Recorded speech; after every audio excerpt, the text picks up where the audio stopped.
Let's get right into this review for Tron Ares.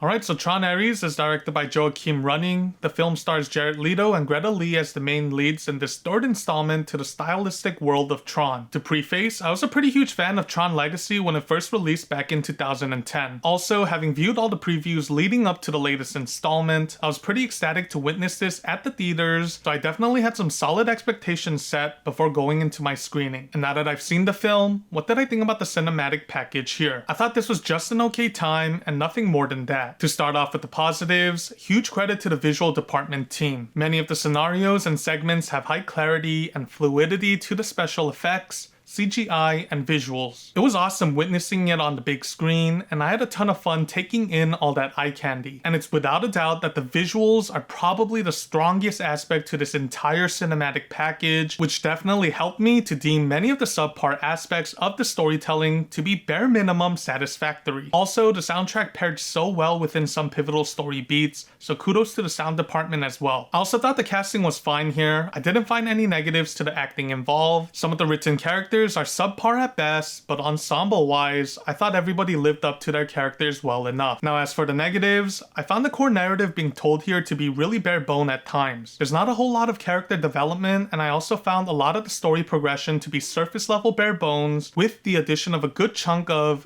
just go with the flow plot hole moments, which I can see being disappointing to many fans who wanted more from the story department of Tron. Now as for me, I honestly didn't mind how lacking the story was. It sort of fell in between my guilty pleasure category of science fiction films, where I knew the story was not good, but also I didn't mind it all too much. So I didn't necessarily hate it per se as much as some other fans and viewers out there. But yeah, it definitely goes without saying that there's something monotonous and generic about the core story presentation. And it's a bummer for sure because the audio and visuals paired with this story were all incredibly top notch. It's just unfortunate the story itself didn't hold up as well as I expected it to, which definitely leads the entire cinematic experience falling short towards the negative side of the spectrum. My final score for Tron Ares is 7 out of 10.